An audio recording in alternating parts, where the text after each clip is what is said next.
Hi there. So just wanted to do a little video. I've just got to back out of a difficult spot while I'm doing this, so forgive me. I'm just going very slowly.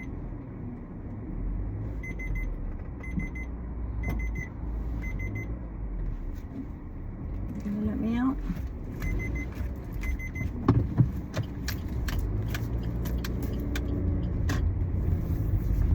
Okay. That was a difficult spot. Sorry guys. I just wanted to do a video about this excessive heat. Now, some people will say, oh, it's just summer. And I remember my dad, who's very, very, very elderly, saying to me that he remembers when summers were like proper summers. But they weren't like this. They weren't in the 90s. And if anything, you know, winters, I think it was 1963, was it the winter of it was 1960 something anyway. There was a really, really bitter cold winter. So they did have extremes in weather. But this level for this amount of time is not normal. And now some people will put it down to climate change. But actually, what I would like to say is, when I was at school, I was taught about cloud formations, and we have had clouds over the past couple of weeks. But we were taught that clouds collect vapor from the oceans, etc., etc., or where there is water, and then gradually they fill up. Where you see clouds, they begin to darken, and then gradually they become so full that they drop water. And also, when you've got certain pressures in the atmosphere, you'll also get rain. And this is why you have big tropical storms and things like that. But have we had any of that? No. Again, very, very odd. When you look at Dubai, I don't know if it was last year or the year before, I think it was the year before, they had record floods, because they do have the technology and they have been messing around with the technology, which makes sense for places like Dubai or Africa to be able to have rain. So it can be done, sometimes with disastrous results where you get too much of a downpour. But again, our farmlands are being ruined right now. So why, when the technology is there, is it not being used? That's what I want to know. Another thing I want to know is what's happening to our wildlife. What's happening to our poor birds, hedgehogs, rabbits, hares, foxes, badgers? You know, what's happening to all of them? What's happening to our earth that's becoming so scorched and is no good when you don't have rain for this amount of time? So I just think that that's all very odd. It's all very damaging. And also, when people say about climate change, it isn't that we're not almost at net zero, because the UK are pretty good. When you compare us with China and India, we look like saints. We look like we're the good guys out of all of the bad guys. So it's not that our reputation is that bad either. So why us? Why Europe? Why all of these fires, you know? It just doesn't make sense. And I know that Europe gets hot. I know that a lot of places get hot, but nothing like this. And I know you get certain weather anomalies, and I know that there's been a lot of coronas where the sun has been kicking off and kicking out, you know, above a G2, G3. I know that all that stuff has been happening, and that it can affect technology and all sorts of things like that. Space weather can affect technology. But I also feel that we're being duped a little bit. There's something we're definitely not being told. And I think it's completely unfair. I understand, you know, governmental bodies where you can't have mass panic because some people are just idiots. You know, you're always going to get the kind of people that are going to rush out to the supermarket and just think of themselves and just go into blind panic mode, you know, and kind of grab 20 bottles of water and bugger everybody else, which is a real crappy attitude.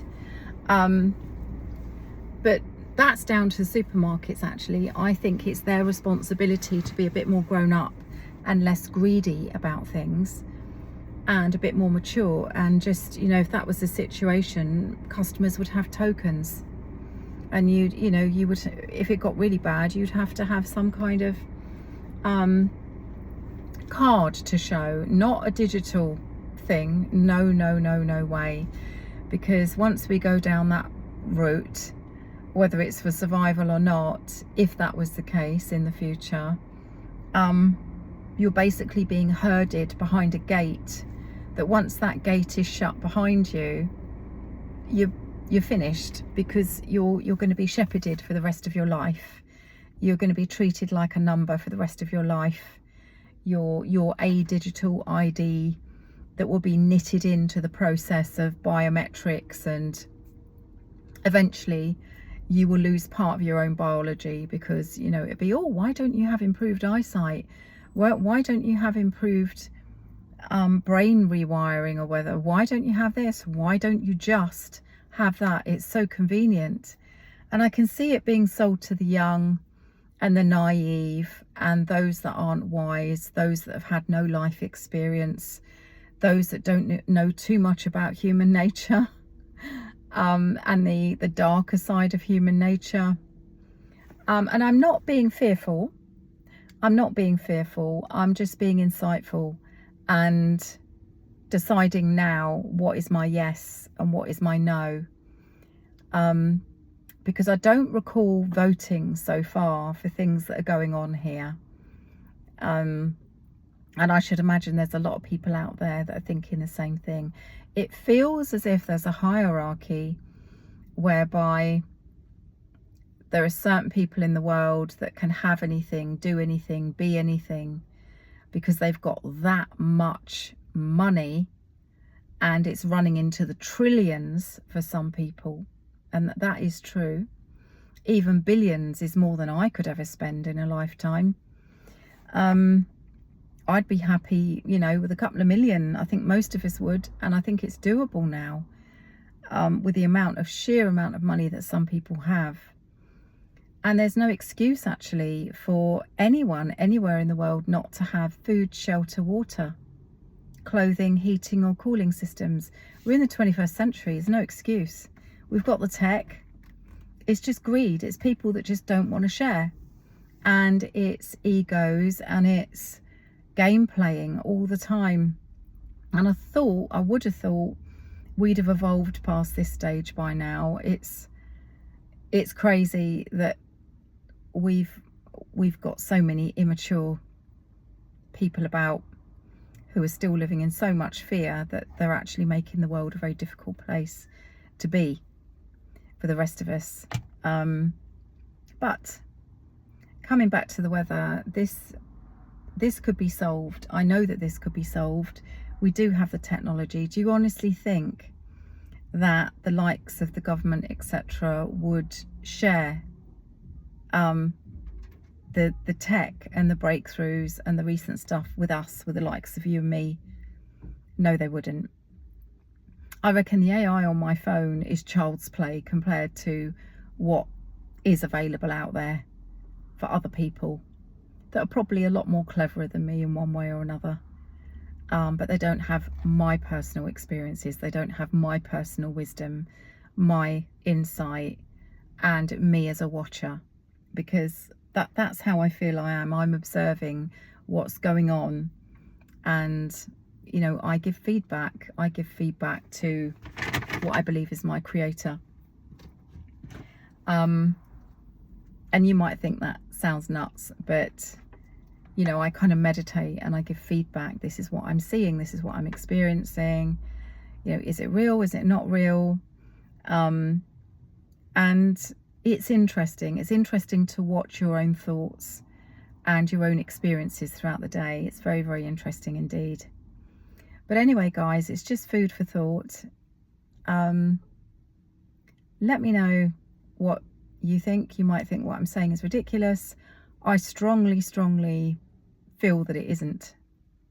Absolutely not.